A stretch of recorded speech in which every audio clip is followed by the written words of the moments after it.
also a horrific act of local violence that felt deeply personal. Joining us now, former acting U.S. Solicitor General Neal Katyal, plus former Assistant U.S. Attorney Glenn Kirschner, and MSNBC host and legal analyst Katie Fang. It is great to see you all. Neal, let's start with the arraignment yesterday and what happens next. Did we get a glimpse yesterday into how Team Trump is expecting to handle the case?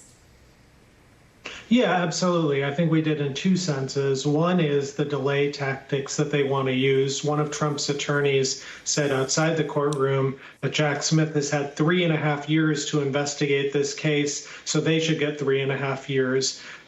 It don't quite work that way. I mean, there's several problems with that. I mean, one is 3.5 years ago was like January of 2020, well before the election. So nobody was investigating Trump at that point in time. But, you know, more generally, there is no such symmetry rule. And indeed, the system would grind to a halt if there was. So I don't think that these delay tactics are going to work. They might work better in Florida in the stolen documents case where you have classified information and things like that, but not here.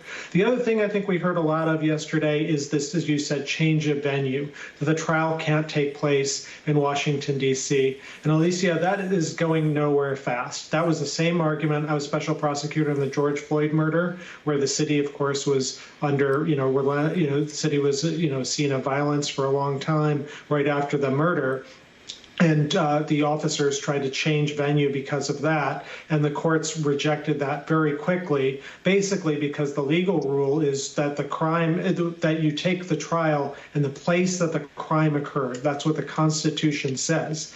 And the other point is sometimes if there's a lot of pretrial publicity in a particular place, then you can move the trial. But in a case like Floyd, in a case like January 6th and Trump, there's publicity everywhere about the trial in every nook and cranny. So what Trump really wants, and his lawyer Trump himself said this in a social media tweet. He said, well, I want to move this to West Virginia because that's a politically better state for me.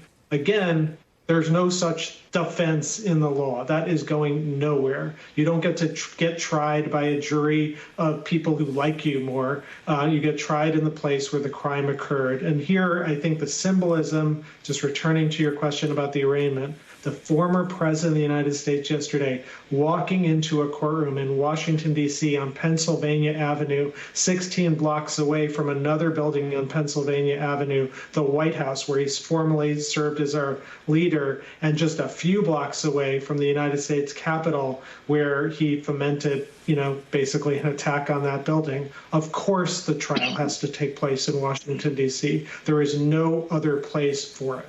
Right. I mean, Glenn, understanding that 3.5 years, West Virginia, those may be more political arguments than they are legal arguments. I wonder what you make more broadly of the delay tactic. I mean, could this potentially delay the trial till after 2024?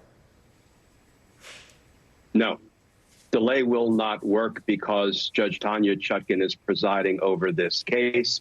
I had the pleasure of trying murder cases many years ago against Tanya Chutkan when she was a public defender in Washington, D.C., and I was an assistant United States attorney at the D.C. U.S. Attorney's Office handling murder cases. And back then, she, distinguished herself as a smart, strong, tactically savvy, no-nonsense criminal defense attorney who was also entirely honest, ethical, and trustworthy. I don't always say I enjoyed trying cases against a particular defense attorney, but I can honestly say that with now Judge Chutkan. I've also seen her presiding over criminal matters more recently.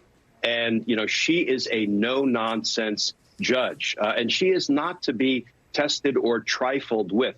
She will give the defendant a fair trial. About that, I have no doubt. But she will also give both the defendant and the people, the prosecution, a speedy trial. So I don't think Donald Trump or his attorneys' tricks and attempts to delay will work. And I think that was proved when the specter of Judge Chutkan hung over yesterday's arraignment hearing. I was watching it from the overflow courtroom, and toward the end, the magistrate judge said, you will both file briefs with your proposed trial date. The defense mightily fought against that, but they lost that fight.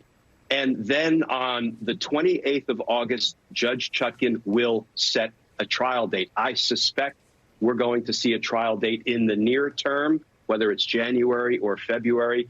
But I think Donald Trump and his lawyers have met their match because they have a fair, no-nonsense, determined jurist presiding over this case.